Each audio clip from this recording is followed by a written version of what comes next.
Halo semuanya, selamat pagi. Perkenalkan saya Ari Agung Budi dari NIM 250201021085 dari jurusan PJJ Manajemen. Di sini saya akan menjelaskan atau mempresentasikan tentang analisis pola komunikasi di PT Circle K Indonesia Utama. Sebelumnya dengan Ibu dosen Ibu Dia Meta Arianti SOS, MSI dengan mata kuliah Bisnis Komunikasi. Langsung saja. Untuk perusahaan di PT Circle K Indonesia Utama, untuk nama mereknya adalah Circle K Indonesia, bergerak di bidang retail atau convenience store. Untuk kegiatan utamanya adalah penjualan makanan, minuman, dan kebutuhan sehari-hari. Untuk kantor pusatnya tersendiri ada di Jalan Jatinegara Barat nomor 124 Jakarta Timur. Untuk Circle K Indonesia merupakan penerima hak waralaba dan pemberi waralaba lanjutan resmi merek Circle K Indonesia Utama dan memiliki kegiatan operasional yang melibatkan kantor pusat, departemen, supervisor, dan gerai. Di PT Traffic Indonesia Utama sendiri ada beberapa struktur organisasi. Pertama ada direksi atau pimpinan. Di bawah direksi pimpinan ada manajemen atau kepala departemen. Di bawahnya ada supervisor atau koordinator. Di bawahnya lagi ada staf karyawan dan selanjutnya ada tim operasional gerai. Di Circle K Indonesia Utama memiliki pola komunikasi terbagi menjadi 3 bagian. Ada komunikasi vertikal, horizontal, dan diagonal. Untuk komunikasi vertikal tersendiri terjadi antara pimpinan dan bawahan, contohnya instruksi kerja, target, evaluasi, dan laporan. Setelah itu ada komunikasi horizontal, ada terjadi antar pegawai dengan tingkat kecepatan yang relatif sama. Contohnya itu adalah koordinasi tugas dan kerjasama dalam operasional gerai. Terakhir ada komunikasi diagonal atau terjadi antar pegawai dari bagian atau divisi yang berbeda. Contohnya kayak koordinasi operasional dengan bagian supply chain atau IT.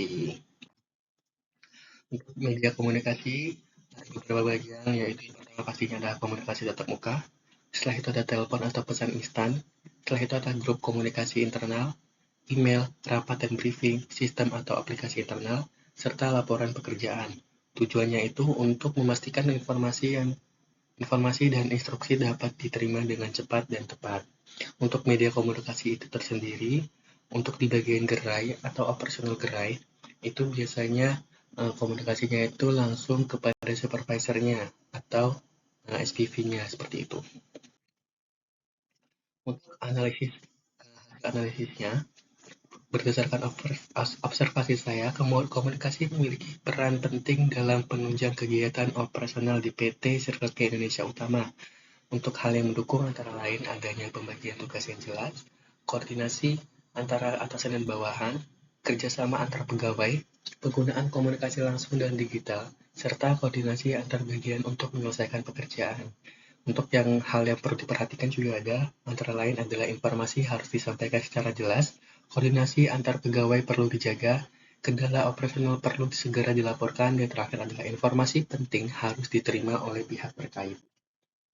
Untuk analisis komunikasinya, yang pertama ada manajemen atau inspektur kebijakan, supervisor, koordinasi, karyawan staf adalah pelaksananya, sedangkan gerai dan operasional gerai.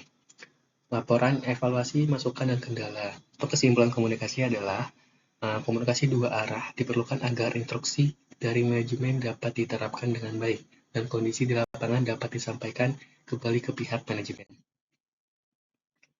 Ini adalah kesimpulan dari PT Circle K Indonesia Utama adalah perusahaan yang bergerak di bidang retail dengan merek adalah Circle K. Untuk PT Circle K Indonesia Utama sendiri, mereka mempunyai brand yang namanya adalah Corner, yang mana Corner itu menjual berbagai makanan dan minuman instan, seperti kopi dan non-kopi. Untuk makanannya seperti makanan burger, kebab, dan lain-lain. Untuk kegiatan perusahaan membutuhkan koordinasi antara manajemen, departemen, supervisor, dan karyawan gerai.